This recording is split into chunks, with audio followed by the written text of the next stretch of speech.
Hey y'all, this is Samantha. I'm going to be starting off the Chem presentation videos. Of course, Chem stands for physical chemistry. It is the study of the underlying principles that govern the behavior of chemical systems. In Chem, there are 4 different areas. The first one, which Jen and myself will be going over, the thermodynamics.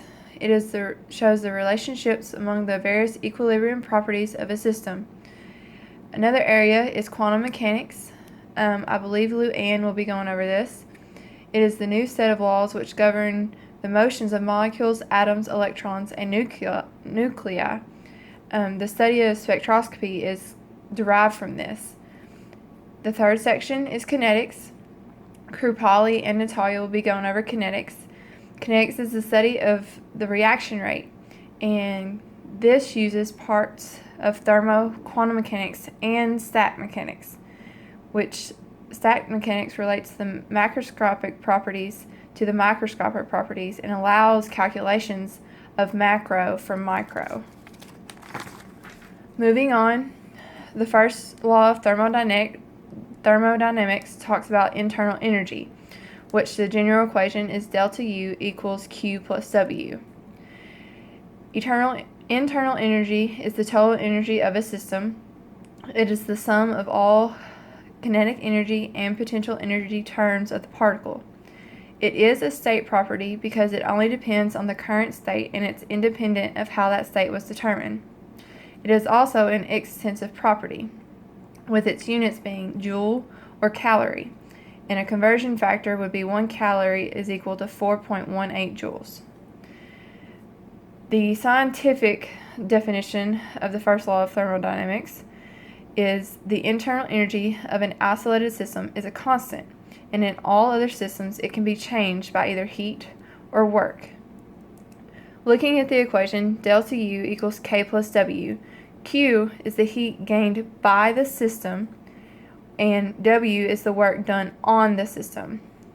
If Q is positive and W is positive, there will be an increase in the internal energy, or delta U.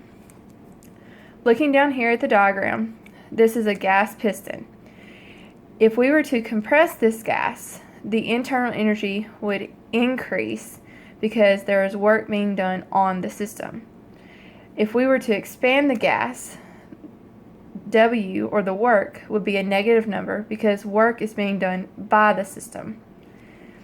Down here, since we're all chemists and not artists, heating the gas, the kinetic energy would increase of the particles inside the piston, which would lead to an increase in the internal energy because Q, or heat, is gained by the system.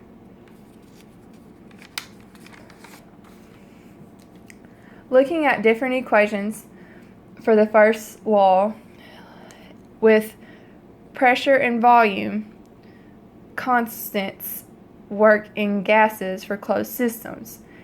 For free expansion problems, the pressure of the external part of the system would be 0, which means work would be 0. If there is no opposing force, there is no work. For an isochloric system, or where V is constant, delta V is 0 and W or work is 0. No work is being done because with the equation dW equals negative P external dV, and if dV equals 0, then of course work has to be 0. In an isobaric system, which means the pressure internal is constant, delta P is of course constant, but here volume and temperature change. With terms of V, given W equals the negative integral of P external dV, this equals, with many headaches and many derivations to come, this equals negative P delta V. And if you look at 2 specific volumes, it can be negative P times V2 minus V1. In looking at temperature changes, looking at the Pivnert equation, since V equals nRT over P, we can rearrange this equation to give dV equals nR over P times dt. Therefore, dV divided by dt equals nRP. Plugging back into the work equation, you go through a set of derivations and you come out to work equals negative nR delta T, or with two specific temperatures, you have negative nR times T2 minus T1. Looking in the isothermal process, T is constant, so that delta T is 0. But here, pressure and volume change. Here, work can be done reversibly or irreversibly. In a reversible process, the process can go in either direction by hardly any change. In an equilibrium process, P external is approximately the same as P internal. When one changes, the other changes.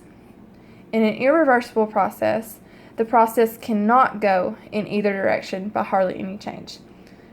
This is not at equilibrium, therefore P external is not equal to P internal. Looking at more equations, of course, since this being P-Chem, for an isothermal reversible process, given the basic equation dW equals P negative P external dV, you derive that to get work equals negative nRT times the natural log of V2 over V1. But since volume and pressure change, you can do another derivation, very long and aggravating complex derivation, to be negative nRT times the natural log of P1 divided by P2. Here, for an isothermal irreversible process, a general graph is drawn showing the relationship between pressure and volume. At this point, V1 and P1, and at this point being V2 and P2, the shaded area under the curve represents the work being done. Under this curve, it is existing as the change in P external is changing along with P internal. In an isothermal irreversible process, you end up with the same general equation, but there is less work being done in an irreversible process than there is in a reversible process, as you can see in the shaded curve graph. Here, P2 is the same as P external of the gas, which can give you the equation negative P external times V2 minus V1 equals negative P2 times V2 minus V1. And like I said before, the gas expands until the final pressure is equal to the internal pressure. More work is done if it is a reversible process. In other words, the reversible work is the max work possible by a process and by a system.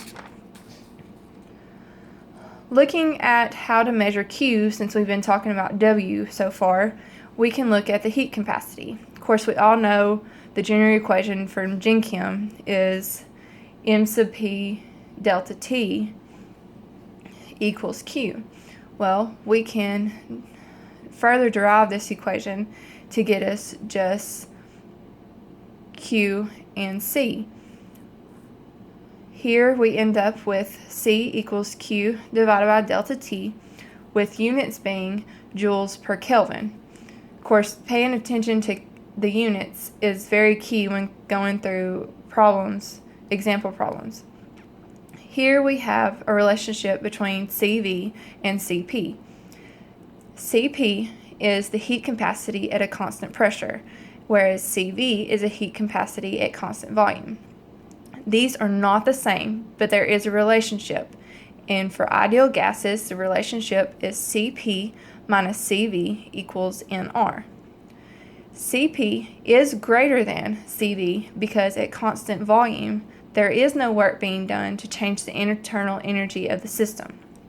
So, plugging this all back into solving for internal energy, with constant volume, which is an isochloric process, you get delta U equals Q at a constant volume, which is the same as CV delta T. With a constant pressure system, or an isobaric system, delta U equals QP plus W, or with plugging in the temperature and volume changes, you have QP minus NR delta T and QP minus P delta V. With constant temperature, or an isothermal process, delta U is 0. Therefore, Q is equal to negative W. But this equation is not that simple. You have to connect the isobaric and isochloric systems and add them together to get an isothermal system. I know this can look scary, but is actually quite simple. In order to understand this the best way, you need to draw your 3 boxes with temperature changing from T1 to T2 in one process, and going from this process to this process, it needs to be the same temperature. So then you need to label your pressures and volumes depending on if it's isobaric or isochloric and isothermal, where your temperatures are the same. Starting out, you have number 1 is your isochloric system, number 2 is your isobaric system, and number 3 is your isothermal system. Substitute in what your delta U equations are, which for an isochloric system, QP plus W, and for an isobaric system is QV. You can also further separate that into what each Q and W represent. In the end, you can get down to the very last step, where all it is rearranging to cancel everything out, where the internal energy of an isothermal system becomes 0. This means that there is no change in the internal energy of an ideal gas in an isothermal process. So, at constant T, again, delta U is 0, where Q is equal to negative W. Moving on to the second law of thermodynamics, deals with entropy, which is a property of matter that determines spontaneity.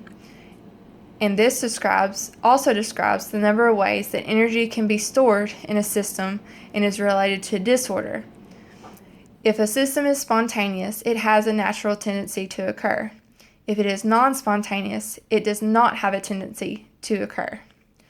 The general equation is ds equals dq of a reversible process divided by temperature. Therefore, delta S ends up being Q reversible over delta T. The scientific definition of the second law says that the entropy of an isolated system increases in a spontaneous change. This is also a state function, as well as internal energy. Therefore, delta S of an isolated system must be greater than 0 if it is to be spontaneous. For an isobaric process, you go through a series of derivations once again to get to delta S, or entropy, equal C sub P, which means at constant pressure, therefore isobaric process, times the natural log of the final temperature divided by the initial temperature. In an isochloric process, you go through and find that delta S equals CV, natural log of TF over TI. You can notice that these are also the same, only that it is CP versus CV again. In an isothermal process, there are multiple equations. Once you have figured out that W and Q are, W is negative and Q is the reverse of W, you have delta S being nRT, natural log of VF over VI, or since volume and pressure change, it is nRT, natural log of PI over PF. With an isolated process, it is the simplest and easiest problem to find out. Delta U is 0, and the entropy of the system has to be greater than 0. For the delta S, or entropy for phase changes at constant temperature and pressure, I know Jen will be touching on phase changes later on, but I wanted to go ahead and show that there is a relationship for entropy as well. In a melting phase, Q, or heat, is the heat of fusion.